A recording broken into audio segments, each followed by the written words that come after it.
মাননীয় আজিৰ এই বিদ্যালয়ৰ মুৰব্বী একিবুদ্দিন আহমেদে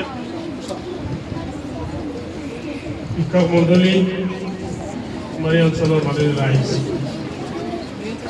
আজি ৮০তম স্বাধীনতা দিৱসত মই যি পতাকা উত্তোলন কৰিলোঁ তাৰ প্ৰতি দুআষাৰ ক'বলৈ নিৰ্দেশ দিছে। মই প্ৰথমতে মই ভবা নাছিলোঁ, যিহেতু অলপ অসুস্থ মানুহ।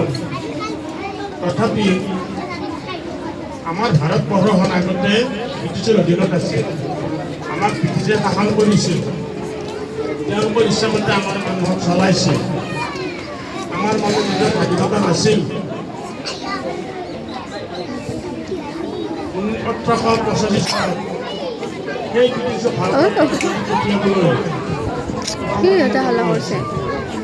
এই সংগঠনটো আছিল ভাৰতীয় জাতীয় কংগ্ৰেছ। কোনো ৰাজনীতি নাছিল, কেৱল আছিল ভাৰতৰ পৰা বিদেশী ব্ৰিটিছক খেদি পঠিয়াব লাগে। এই ভাৰতীয় জাতীয় কংগ্ৰেছত সকলো মানুহ ভাৰতবৰ্ষৰ হিন্দু, মুছলমান, শিখ, ইছাই সকলোৱে যোগদান কৰিছিল। কৰি ব্ৰিটিছৰ বিৰুদ্ধে যুদ্ধ কৰি ব্ৰিটিছক ভাৰতবৰ্ষৰ পৰা খেদি পঠিয়াইছিল। ১৯৪৭ চনৰ ১৫ আগষ্ট তাৰিখত ভাৰত স্বাধীন হৈছিল আৰু লালকিল্লাত জৱাহৰলাল নেহৰুদেৱে স্বাধীনতা ঘোষণা কৰি উৎসৱ কৰিছিল।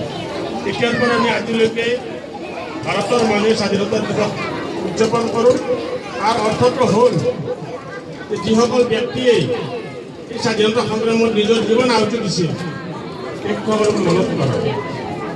কোনো জাতিয়ে অকলে যুদ্ধ কৰা নাছিল, অকলে ব্ৰিটিছৰ বিৰুদ্ধে লগা নাছিল। প্ৰত্যেকটো ধৰ্মৰ মানুহ, প্ৰত্যেকটো ভাষাৰ মানুহ এই ব্ৰিটিছৰ বিৰুদ্ধে যুদ্ধ কৰিছিল। সেই কথা আমি আমাৰ ছাত্ৰ ছাত্ৰীসকলক বুজাব লাগে, ক'ব লাগে। তেওঁলোকে জানক এই ৮০তম স্বাধীনতা দিৱসৰ পিছত যদি আৰু ৮০তম আমাৰ ল'ৰা ছোৱালীবিলাকে স্বাধীনতা সংগ্ৰামৰ বিষয়ে জানিব পাৰে, নহ'লে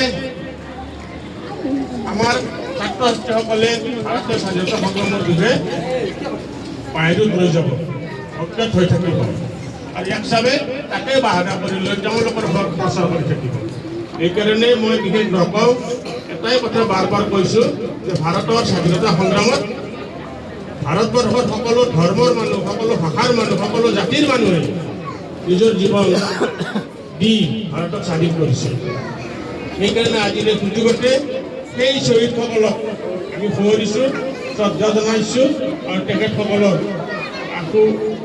আৰোগ্য নহয়, তেখেতলোকৰ আত্মসদ্গতি কামনা কৰিছোঁ। ধন্যবাদ। এইখিনি কৈ মোৰ বক্তব্য সামৰণি মাৰিছোঁ। ধন্যবাদ।